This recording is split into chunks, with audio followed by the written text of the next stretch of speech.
Buenos días con todos. Como parte del curso de Psicopatología 1, les expondremos un poco sobre el tema de discapacidad intelectual, el cual fue desarrollado por Brenda Caballero, Guadalupe Lévano, Brenda Ronceros y la que les habla Samantha Tataje. ¿Qué es la discapacidad intelectual? Según el DSM-5, el Manual Diagnóstico y Estadístico de los Trastornos Mentales, la discapacidad intelectual, o también conocido como el trastorno de desarrollo intelectual, se caracteriza por un déficit de las capacidades mentales generales. Por ejemplo, el razonamiento, la resolución de problemas, la planificación, el pensamiento abstracto, el juicio, el aprendizaje académico y el aprendizaje que adquirimos por medio de la experiencia.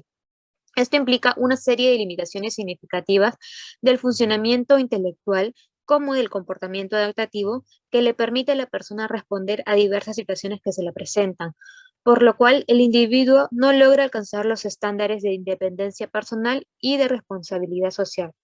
Por otro lado, la Asociación Americana de Retardo Mental en el 2002 explica que el retraso mental, aunque actualmente se le conoce como discapacidad intelectual, es una discapacidad caracterizada por limitaciones significativas en el funcionamiento intelectual y en la conducta adaptativa que se manifiesta en habilidades adaptativas conceptuales, sociales y prácticas.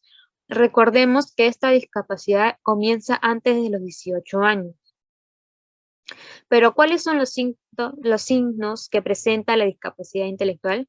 Están la dificultad para percibir de forma precisa las señales sociales de sus iguales, dificultad de regulación de la emoción y del comportamiento de forma apropiada para su edad, tiene un juicio social inmaduro, la persona tiene un juicio social limitado para tomar decisiones, muestra falta de habilidad para la comunicación, falta de conciencia de riesgo, no mide las consecuencias, tiene una poca comprensión del lenguaje escrito, muestra un vocabulario y una gramática muy limitada, tiene una conducta inmadura y tiene una dificultad para recordar, es decir, a menudo sus recuerdos son muy inexactos.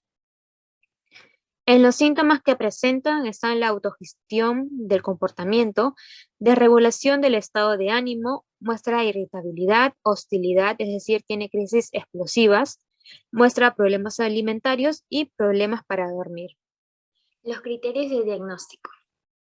Según el DSM-5, se debe cumplir con los siguientes criterios diagnósticos para ser considerado discapacidad intelectual.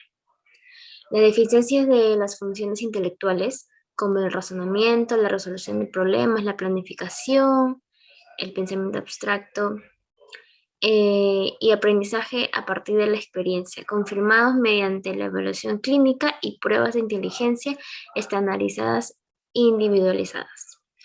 En las deficiencias del comportamiento adaptativo, que producen fracaso del cumplimiento de los estándares de desarrollo y socioculturales para la autonomía personal y la responsabilidad social.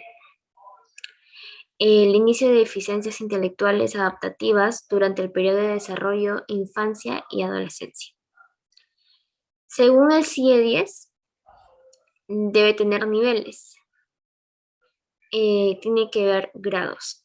En primer lugar, el retraso mental leve, el F70, que su cociente intelectual debe ser del 50 al 69. En los adultos su edad mental es desde 9 hasta menos de 12 años. Es posible que muestre dificultades en el aprendizaje y en la escuela. El retraso mental moderado, el F71, su cociente intelectual se aproxima entre los 35 y 49. Es probable que se determine alguna característica del atraso del desarrollo en la niñez, sin embargo, la mayoría logra aprender a desarrollar algún grado de independencia en su cuidado personal y adquirir habilidades. El retraso mental grave F72. El cociente intelectual es de 20 al 34. En los adultos se muestra la edad mental desde los 3 años hasta menos de los 6. El retraso mental profundo, que es el F73, su cociente intelectual es inferior al 20. Se determina una severa limitación en el cuidado personal y la continencia tiene discapacidad para regular voluntariamente la micción y defecación.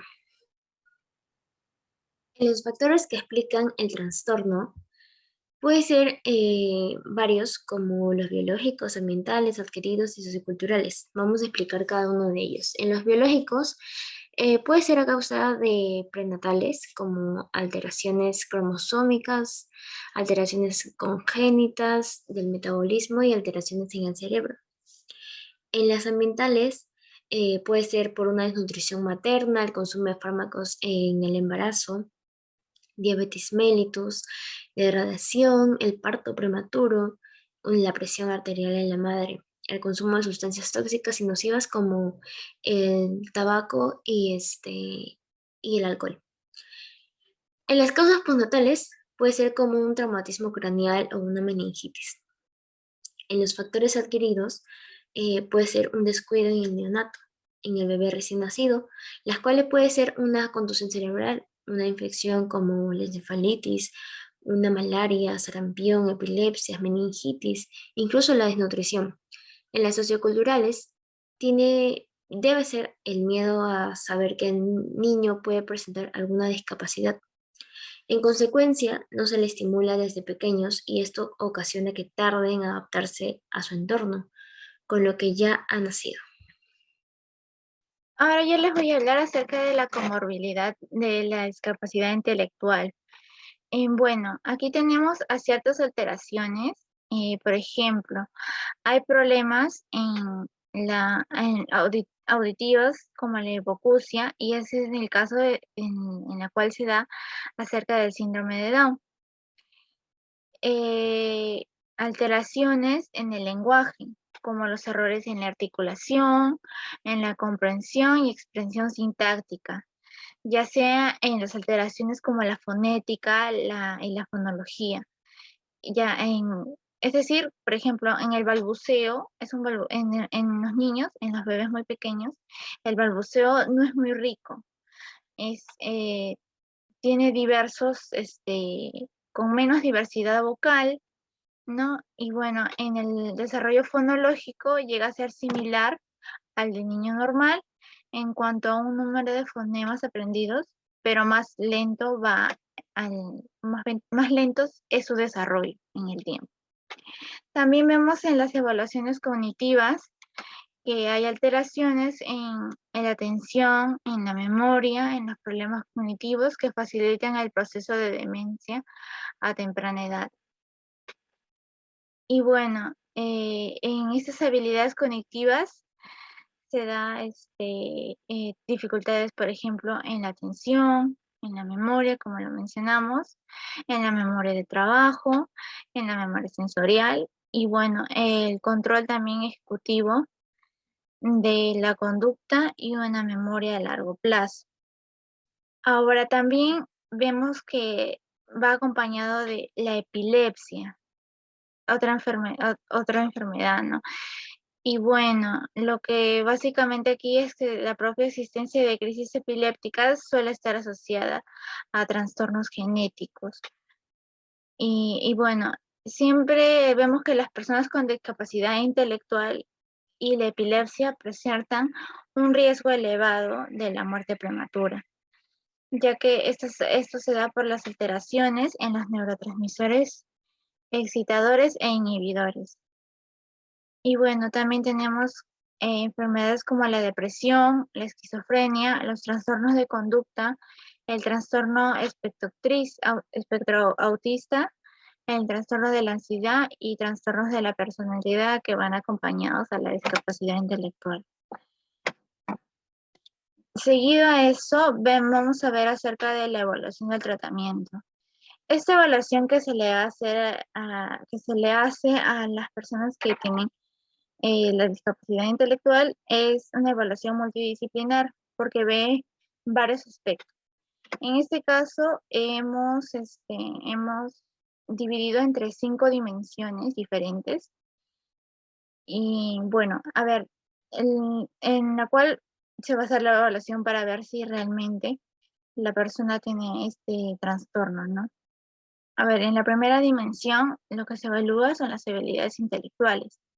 Y en la que son muy usadas las pruebas de Wechsler, las escalas de Wechsler y el Stanford Binet, donde se quiere saber cómo va con su coeficiente intelectual. En la dimensión 2 es la conducta, la adaptativa, habilidades conceptuales, sociales y prácticas. En esta dimensión 2, aquí se toman la prueba que se llama, la más conocida, es la de escalas de Vineland. En la evaluación 3, bueno, aquí lo que se evalúa es la participación, interacción y roles sociales a través de la observación directa, para ver si existe o no participación, interacción y ejecución de tareas en situaciones de la vida cotidiana. Y también en cuanto a los roles sociales, cómo la persona se interactúa con los demás. En la dimensión 4 tenemos la evaluación que se le hace de tantos de salud física y salud mental. Para ver cómo, por ejemplo, en las habilidades motoras, lo que se le está evaluando habilidades motoras, tanto finas y gruesas.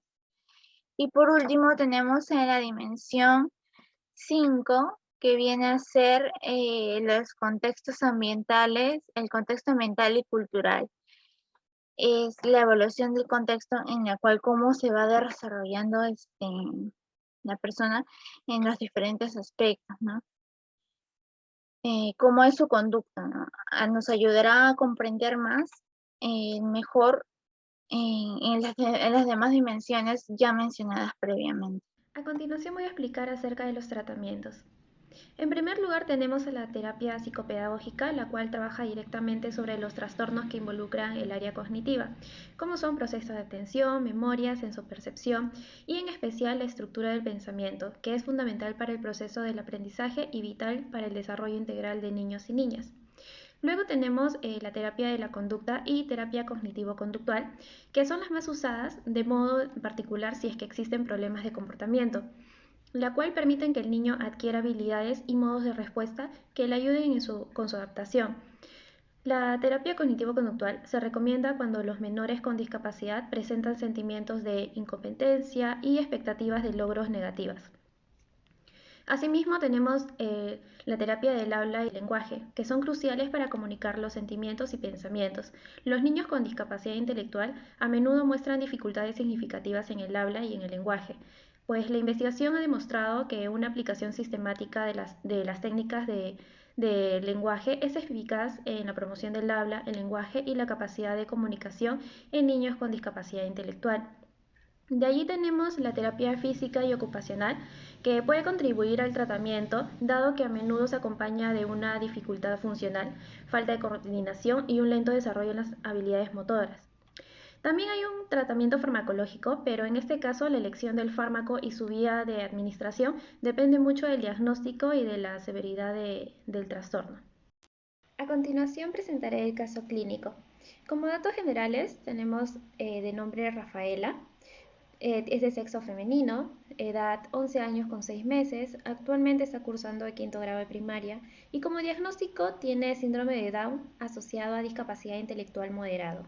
En cuanto al motivo por la cual llevan a consulta a Rafaela, es porque cuando empieza a hablar rápido no se le entienden los verbos como dame, el nombre de las personas y usa el singular y plural. Asimismo, no logra identificar las relaciones espaciotemporales, discriminación de colores, de forma, para escritura, lectura y aritmética.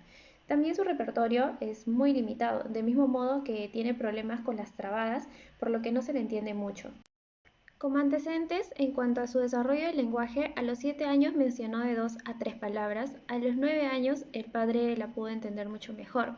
En cuanto a su conducta, cuando está en clase interviene inmediatamente para hablar sin levantar antes la mano. Al seguimiento de pautas sociales no saluda ni se despide y tampoco solicita ayuda. En cuanto a su escolaridad, asistió a un programa de intervención temprana hasta los 5 años. Luego ingresó a su actual colegio con el objetivo que aprenda a escribir a través del método auditivo. Y en cuanto a su historia médica, fue diagnosticada con síndrome de Down trisomía 21. Asimismo, asistió a terapia de rehabilitación, psicomotricidad, psicología, lenguaje y conducta a partir de los 8 días de nacimiento. Actualmente no continúa con la terapia de lenguaje. Respecto a la intervención, Para Rafaela hubo una intervención intensa y sostenida en los componentes léxico, formosintáctico y fonético-fonológico. Asimismo, también hubo una intervención en su conducta verbal, priorizando las operantes de mando e intraverbal. Para la familia, tuvieron un entrenamiento de padres en estrategias para fortalecer los aprendizajes en la intervención individual. Asimismo, también hubo una orientación en pautas de modificación del comportamiento. Y para la institución, tuvieron un asesoramiento en procedimientos de modificación de conductas basada en estrategias de antecedentes para las docentes o docentes del aula. Y hubo una elaboración de un registro de las conductas para poder tener un monitoreo permanente de los comportamientos problemáticos al aplicarse las medidas de intervención.